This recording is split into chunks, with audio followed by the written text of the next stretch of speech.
पिछले एपिसोड की एंडिंग में हमने देखा था कि कैसे संजू इंसंग को पैसे ट्रांसफर करता है और उसे प्रॉमिस करता है कि मैं तुम्हें अपने कंपनी का प्रेसिडेंट बनाऊंगा। और एपिसोड 2 की शुरुआत यही से होती है। संजू इंसंग को बताता है कि कैसे उस रात वो कैंपिंग लोकेशन पे ड्राइव करके जा रहा था अपनी बेटी के साथ टाइम स्पेंड करने के लिए, लेकिन अचानक उसके साथ कुछ रास्ते में हो गया और उसे वो याद नहीं, और जब उसे होश आया तो वो एक फोन के अंदर फंस चुका था। इंसंग को अभी भी ये सारी बातें सपने जैसे लग रही होती है, इसलिए वो संजू को पूछता है कि अगर तुम सच में सिल्वर लाइनिंग कंपनी के प्रेसिडेंट संजू हो तो तुम्हारे गायब होने के बारे में कोई भी न्यूज कैसे नहीं आई इंटरनेट पे। संजू कहता है कि जिन लोगों ने मेरे साथ ये सब कुछ किया उन लोगों के पास उतनी तो पावर होगी ना कि वो सारे न्यूज आर्टिकल्स को भी कवर अप कर दे। इंसंग अभी भी इन बातों से कन्विंस नहीं होता, इसलिए वो संजू को पूछता है कि तुमने जो मुझे 100 मिलियन वॉन ट्रांसफर करके दिए क्या वो सच्चे पैसे हैं? संजू कहता है कि मैंने दिए हुए पैसे असली है या नकली है तुम खुद चेक कर सकते हो, कुछ खरीद लो ना अपने लिए। इंसंग फिर ऑनलाइन जाकर खुद के लिए ईयरफोन्स बाय करता है और ये ईयरफोन्स का पेमेंट उसकी बैंक अकाउंट से हो भी जाता है और इंसंग को फाइनली विश्वास होता है कि उसको जो पैसे संजू ने दिए वो असली पैसे हैं। पूरी सिचुएशन इंसंग के समझ के बाहर है और इसलिए वो पागल की तरह चिल्लाने लगता है, इधर उधर भागने लगता है कि ये मेरे साथ क्या हो रहा है, क्या एक सपना है, क्या मेरे साथ कोई प्रैंक कर रहा है। थोड़ी देर बाद वो खुद को शांत करके समझाता है कि उसके साथ जो कुछ भी हो रहा है वो सच है,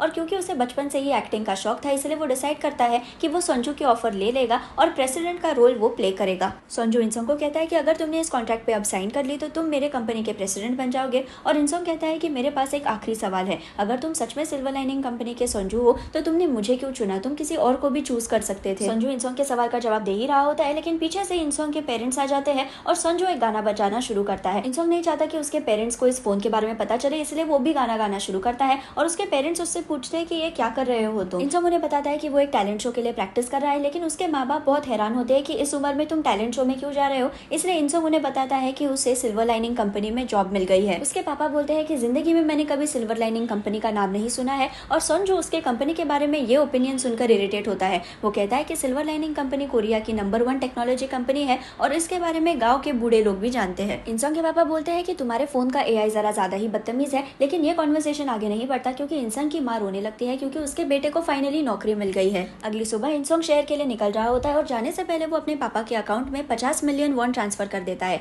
वो उसके पापा को कहता है कि आपको इन पैसों के साथ जो कुछ भी करना है वो कीजिए, इतने सालों तक मैं एक अच्छा बेटा नहीं बन पाया लेकिन अब मैं बहुत मेहनत करूंगा। ये पैसे देकर इंसंग के पापा कहीं भाग जाते हैं और इंसंग अपनी मम्मी को पूछता है कि पापा कहाँ जा रहे हैं, तो उसकी मम्मी कहते हैं कि वो अपने दोस्त के पास जा रहे हैं तुम्हारी बढ़ाई करने के लिए। बाद में इंसंग बस से जा रहा होता है और वो संजू से बात करता है। वो संजू को पूछता है कि तुमने सारे ऑफिस के लोगों को बता तो दिया है कि मैं आपसे नया प्रेसिडेंट हूँ, लेकिन कोई मुझे सीरियसली लेगा क्या? संजू से कहता है कि तुम इन बातों की ज्यादा चिंता मत करो, मैं जैसे बोल रहा हूँ वैसे ही वेव करो। लोग तुम्हें एज अ प्रेसिडेंट एक्सेप्ट नहीं करेंगे लेकिन वो तुम्हारे खिलाफ भी नहीं जाएंगे क्योंकि ये मेरी ऑर्डर है। ये बात सुनकर इंसंग को जरा राहत मिलती है और संजू से कहता है कि ऑफिस जाने से पहले हमें एक बहुत इंपॉर्टेंट काम करना है, और यहाँ सीन कट होता है। अगले सीन में इंसंग एक लग्जरी कपड़ों की दुकान में आया होता है और कपड़ों की प्राइस देकर उसके होश उड़ जाते हैं। एक बेल्ट 3 मिलियन वॉन का है और एक सूट 5 मिलियन वॉन का है। इतनी महंगी चीजें मैं नहीं खरीद सकता, ये सोचते हुए इंसंग स्टोर से निकल रहा होता है, लेकिन संजू उसे रोकता है। संजू से कहता है कि तुम कहाँ जा रहे हो, खुद के लिए कपड़े खरीद लो और मेरा डिजिटल कार्ड यूज करो। इंसंग संजू की बात मान लेता है और 1 बाय 1 सारे सूट्स ट्राई करता है और संजू फोन के कैमरा से उसे बताता है कि ये अच्छा दिख रहा है ये खरीद लो, ये अच्छा दिख रहा है ये खरीद लो। सारी शॉपिंग होने के बाद इंसंग एक बहुत महंगे होटल के स्वीट में जाता है और वो पहली बार बाथटब में नहाता है।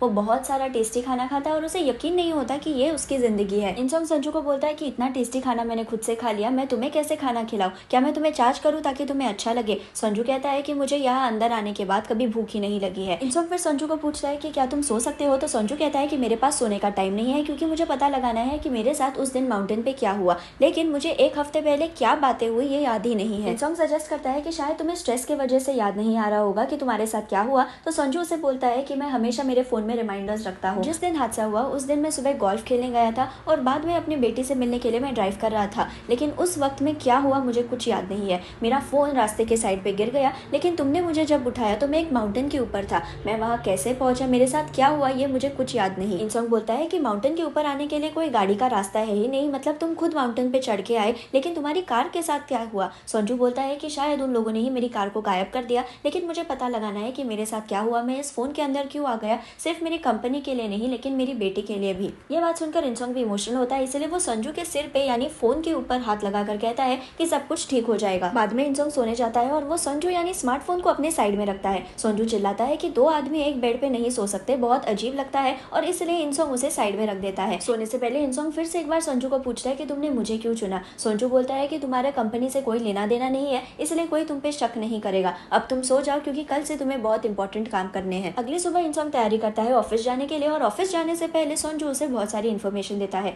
पिछले एपिसोड में हमने बमयांग नाम की कंपनी के बारे में सुना था और अब उनका क्या रिलेशन है ये हमें पता चलता है।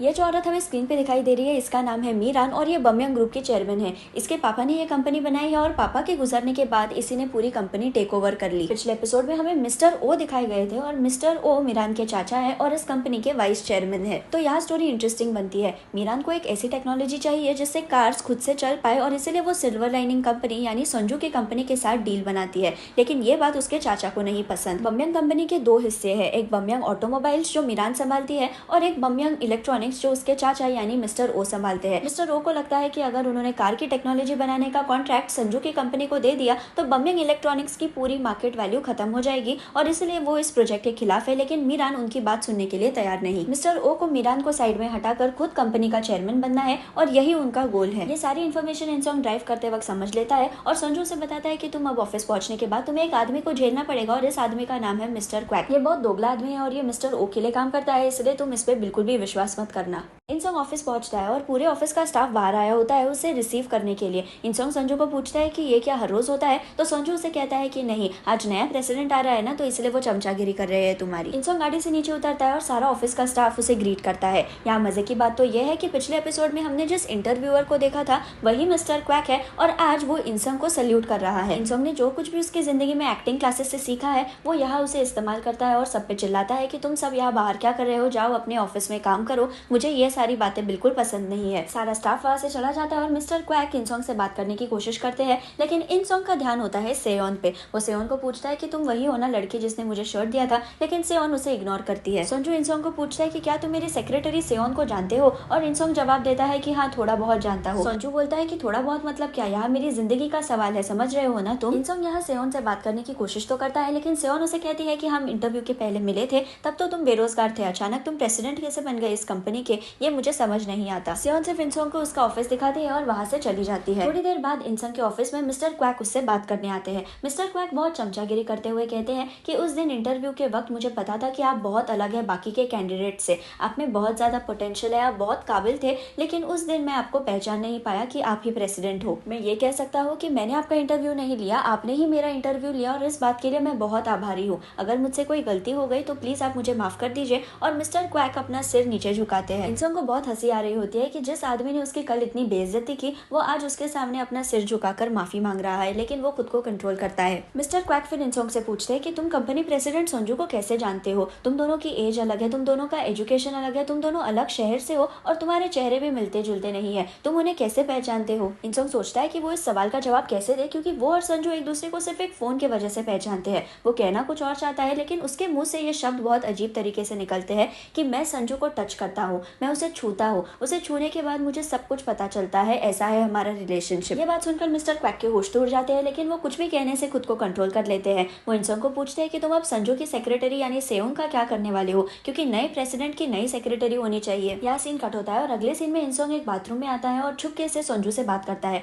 वो संजू को बताता है कि कैसे मिस्टर क्वैक ने एक नई सेक्रेटरी का सजेशन किया है और उसे क्या करना चाहिए ये भी पूछता है। संजू बताता है कि सेयोन बहुत शांत और सीरियस टाइप की लड़की है जो कभी अपने इमोशंस नहीं दिखाती, इसलिए हमें पता नहीं कि उसके दिमाग में क्या चालू है। मैं जिस दिन गोल्फ खेलने गया था उस दिन सेयोन मेरे साथ थी, तो इंसॉन्ग कहता है कि अगर ऐसी बात है तो सेयोन को शायद पता होगा कि तुम्हारे साथ क्या हुआ है। संजू कहता है कि हाँ तुम्हारी बात तो ठीक है, लेकिन सेयोन का हम कुछ बता नहीं सकते। अगर वो हमारे साथ रहेगी तो वो हमारा सबसे बड़ा सपोर्ट बनेगी, लेकिन अगर वो हमसे दुश्मनी करेगी तो वो हमारी सबसे बड़ी दुश्मन भी बन सकती है। इंसॉन्ग डिसाइड करता है कि वो सेयोन को ही अपनी सेक्रेटरी रखेगा और वो बाथरूम से बाहर चल के आता है। संजू इंसॉन्ग को बता रहा होता है कि ऑफिस जाने के बाद फोन को तुम कंप्यूटर से कनेक्ट करो ताकि मुझे और इन्फॉर्मेशन मिले, और इन बातों में इंसान का ध्यान नहीं होता कि उसके सामने कुछ मॉब्स है और वो उनसे टकरा कर नीचे गिर जाता है। एक ऑफिस का आदमी साफ सफाई करने वाली आंटी पे जोर जोर से चिल्लाने लगता है कि मैंने आपको 1000 बार बताया है कि वो मॉब्स बाथरूम के बाहर मत रखो, देखो आज आपके वजह से कोई नीचे गिर गया, जल्दी से वो पानी साफ कर दो। संजू इंसॉन्ग को बोलता है कि तुम वहां से उठकर चले जाओ और इंसॉन्ग उसकी बात भी मान लेता है और वो आगे चल के जाता है। लेकिन ये आदमी उस साफ सफाई करने वाली औरत पे इतनी खराब तरीके से चिल्लाता है कि तुम बूढ़ी हो गई हो फिर भी तुम्हें एक भी काम नहीं आता, इसलिए तुम बाथरूम ही साफ करते रहोगी जिंदगी भर। ये बात सुनकर इंसॉन्ग रुक जाता है क्योंकि उसे याद आता है कि कैसे जैसे उसकी भी ऐसी ही बेइज्जती लोगों ने की थी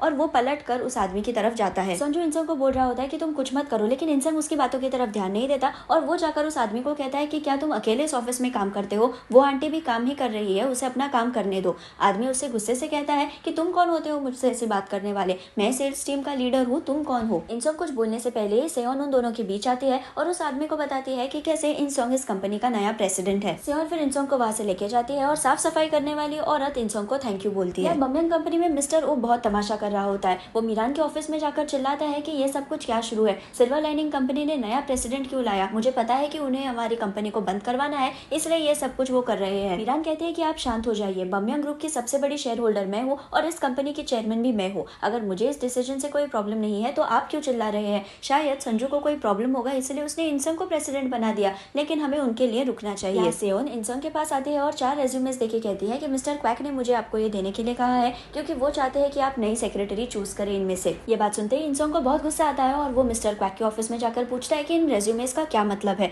मिस्टर क्वैक कहते हैं कि अच्छा आपने ये चारों रेज्यूमेस देख भी लिए, आपको कौन सी सेक्रेटरी पसंद है। इंसंग कहता है कि सेक्रेटरी बदलने की जगह मुझे लगता है कि मुझे आपको ही नौकरी से निकाल देना चाहिए। सेयोन जो इतने सालों से यहाँ सेक्रेटरी का काम कर रही है उसे ही आप 4 रेज्यूमेस देके कैसे बोल सकते हैं कि आज से तुम्हारी नौकरी खत्म, अब इन चारों में से कोई यहाँ नौकरी करेगा। मिस्टर क्वैक कहते हैं कि यहाँ का तो वही रूल है, अगर नया इंसान काम करने आया तो उसके साथ काम करने वाले भी सब बदल जाते हैं। इंसंग बहुत इरिटेट होकर कहता है लेकिन ये रूल अब बदलना होगा क्योंकि मैं प्रेसिडेंट हूँ। ये बात कहकर इंसंग मिस्टर क्वैक के ऑफिस से बाहर आता है और संजू को बताता है कि सेयोन ही उसकी अब सेक्रेटरी रहेगी क्योंकि वो उस पर ट्रस्ट कर सकता है। संजू पूछता है कि तुमने उस पर ट्रस्ट करने का डिसीजन कैसे लिया, ये मुझे जरा समझाओ। तो इंसंग बोलता है कि मुझे पता है कि वो एक अच्छी इंसान है क्योंकि उसने मुझे शर्ट के साथ मदद की थी। संजू कहता है कि ये सारी बातें मैंने तुमसे नहीं पूछी, मैंने पूछा कि क्या तुम्हारे पास कोई डेटा या प्रोबेबिलिटी है कि हम उस पर विश्वास कर सकते हैं। इंसंग कहता है कि हम कभी भी इंसान के फीलिंग्स और उनकी पर्सनैलिटी को डेटा और टेक्नोलॉजी से नहीं समझा सकते। तो संजू कहता है कि हाँ हम कर सकते हैं। अगर हम प्रोबेबिलिटी देखें तो मिस्टर क्वैक ने जो सेक्रेटरी रेकमेंड किए उन पे हम 0% विश्वास रख सकते हैं और हम सेयोन पे 50% विश्वास रख सकते हैं। इंसंग कहता है कि फिर मैंने जो सेयोन को रखने का डिसीजन लिया वो करेक्ट डिसीजन था और संजू भी उसके साथ अग्री करता है। ऑफिस के लॉबी में बहुत शोर शराबा मचा होता है और सेयोन देखने जाती है कि एग्जैक्टली शुरू क्या है। जो आदमी उससे हमेशा पैसे की वसूली करता है वो आदमी उसके ऑफिस में आया है और उसने सिक्योरिटी गार्ड्स को पीटा है क्योंकि सेयोन उसका फोन नहीं उठा रही। वसूली करने वाला आदमी सेयोन को देखकर कहता है कि हाँ मैं इसके लिए ही रुका था और सेयोन की सबके सामने ऑफिस में बेइज्जती होती है, लेकिन वो इस आदमी के साथ बाहर चली जाती है। सेयोन इस आदमी पे चिल्लाती है कि मैंने तुम्हें बताया था कि तुम मेरे ऑफिस में मत आओ, मैं तुम्हारे पैसे दे दूंगी। आदमी कहता है कि मैंने तुम्हें बोला था कि मैं इंसान पे विश्वास नहीं रख सकता, मैं सिर्फ पैसे पे विश्वास रखता हूँ। सेयोन अपने पॉकेट से एक पैसे से भरा हुआ एनवेलप नीचे फेंक देती है और आदमी उसे उठाकर चेक करता है, उसमें पूरे के पूरे पैसे दिए होते हैं सेयोन ने। तो आदमी उसे देखकर कहता है कि तुमने इतने पैसे लाए कहाँ से। सेयोन उसे कहती है कि तुम्हें क्या करना है, मैंने कहाँ से पैसे लाए, लेकिन आज के बाद तुम मुझे परेशान करना बंद करो, मुझे लिख के दो कि मैंने तुम्हारे सारे पैसे दे दिए हैं ताकि मेरे पास भी कोई प्रूफ रहे। और आदमी ये करने से मना कर देता है। वो कहता है कि तुमने तो अब मुझे सिर्फ पैसे ही दिए हैं, मुझे इंटरेस्ट थोड़ी दिया है, और वहां से वो चला जाता है। शाम होने पर इंसान अपने ऑफिस से बाहर आता है और उसे दिखता है कि सेयोन अपनी सारी चीजें पैक कर रही है क्योंकि उसे अभी भी लगता है कि उसे नौकरी छोड़नी पड़ेगी। इंसान उसे बताता है कि तुम्हें कोई भी नौकरी से नहीं निकालने वाला और इसलिए सेक्रेटरी सेयोन हम कल मिलेंगे, और वहां से इंसान चला जाता है। इंसान फिर वहां से निकलकर संजू के घर के पास आता है क्योंकि संजू अपने बेटी को देखना चाहता है। संजू ने इंसान को बताया होता है कि कैसे हमेशा शॉपिंग होने के बाद मीना और उसकी मेड उसी रास्ते से जाती है और उसका एस्टिमेशन करेक्ट होता है क्योंकि सामने मीना खड़ी होती है। संजू कैमरा के लेंस से अपनी बेटी को देखकर बहुत इमोशनल होता है और इंसान को भी बहुत बुरा फील होता है इस सिचुएशन की वजह से। मीना के घर जाने के बाद सिंबो जो इस घर का बटलर है और जिसे हमने पहले एपिसोड में भी देखा था, वो जल्दी से बाहर आता है और कार में बैठकर तैयारी करता है कहीं जाने की। इंसान संजू को पूछता है कि तुम्हारे घर पे जो ये आदमी काम करता है क्या वो बाहर के भी काम करता है। तो संजू कहता है कि नहीं, उसे 24 घंटे घर पे रहना होता है। इंसान कहता है कि लेकिन ये आदमी कहीं कार लेके जा रहा है और संजू उस पर चिल्लाता है कि तुम भी उसका जल्दी से पीछा करो, शायद हमें कोई क्लू मिल जाए। यह आदमी मेरे घर पे 24 घंटे काम करता है और अगर किसी को मुझसे बदला लेना है तो वो सिंबो को अपने साथ लेकर काम कर सकते हैं क्योंकि सब कुछ इजी बन जाएगा। इस वजह से इंसान सिंबो का पीछा करता है और सिंबो एक कैफे के पास रुकता है। इंसान उस पर नजर रखता है और सिंबो किसी के साथ कॉफी पी रहा है। इंसान एक दीवार के पीछे छुपकर देखता है कि सिंबो किसके साथ बात कर रहा है और उसे शॉक लगता है देखकर कि ये और कोई नहीं सेयोन है। संजू इंसान को कहता है कि तुम अभी के अभी वहां से निकलो और मेरे घर जाओ क्योंकि मुझे लगता है कि सिंबो और सेयोन ये दोनों मिले हुए हैं और ये दोनों मिलकर ही मेरे साथ खेल खेल रहे हैं। इंसान फिर संजू के घर के बाहर आता है और क्योंकि संजू के फोन से सब कुछ कनेक्टेड है, सीसीटीवी कैमरास, लॉक्स,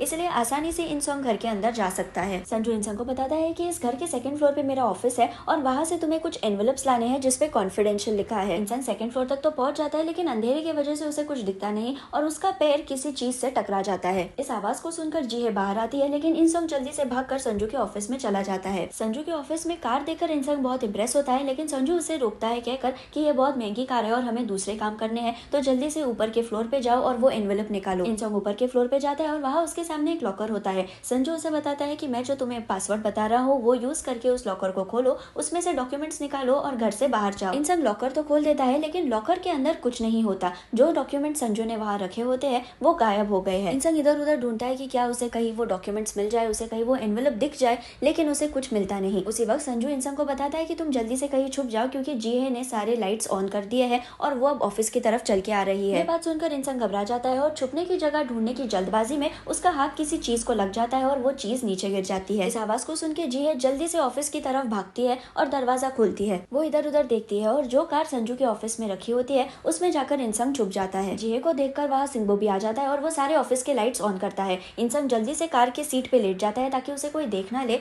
और जीहे सिंबो को बताती है कि कैसे उसे कोई आवाज आ रही है और सिंबो एक हथियार लेकर तैयार होता है। अचानक इंसान का फोन वाइब्रेट होने लगता है क्योंकि उसे कोई कॉल कर रहा है, और ये आवाज सुनकर सिंबो और जीहे इधर उधर देखते हैं। सिंबो हथियार लेके एक कोने में जाता है, लेकिन उसी वक्त जीहे उसे कहती है कि रुको, ये तो मेरा ही फोन था, मुझे संजू का मैसेज आया है कि वो मेरी सैलरी बढ़ाने वाला है। जीहे को पता चल गया है कि उसके फोन से ये आवाज आ रही थी, इसलिए वो वहाँ से चली जाती है और उसके पीछे पीछे सिंबो भी वहाँ से चला जाता है। उन दोनों के वहाँ से जाने के बाद इंसान उठता है और संजू को बोलता है कि तुम सच में बहुत स्मार्ट हो, तुम्हारी इतनी बड़ी कंपनी क्यों है ये मुझे आज समझ में आ रहा है। तुमने जिस तरह से जीहे को कॉल किया मेरी जान बचाने के लिए, वो ग्रेट था। संजू कहता है कि हाँ, इस वजह से मैं तुम्हें बोल रहा था कि तुम्हें मुझ पे विश्वास करना चाहिए। इंसान फिर चेक करता है कि उसे किसने कॉल किया था, और ये कॉल एक अननोन नंबर से आया था। इस अननोन नंबर से उसे कुछ मैसेजेस भी मिले होते हैं। इन मैसेजेस में लिखा होता है कि तुम मेरा कॉल क्यों नहीं उठा रहे हो, मेरा फोन मुझे वापस दे दो, मैं इस फोन का असली मालिक हूँ, इसलिए तुम्हें मुझे मेरा फोन रिटर्न करना ही होगा। ये मैसेजेस पढ़ के इंसान बहुत कंफ्यूज होता है, क्योंकि इतनी देर से वो संजू जो फोन में फंसा है उसकी मदद कर रहा है, लेकिन अगर सामने से संजू का मैसेज आ रहा है कि मेरा फोन मुझे वापस कर दो, फिर वो किसकी इतनी देर से मदद कर रहा है? फोन में कौन फंसा है? कौन सा असली संजू है, फोन में का या मैसेज वाला? और यहाँ एपिसोड 2 खत्म होता है। अगर आपको मेरा वीडियो पसंद आए तो उसे लाइक ज़रूर कीजिए और मेरे चैनल को सब्सक्राइब करना ना भूलें। Thank you.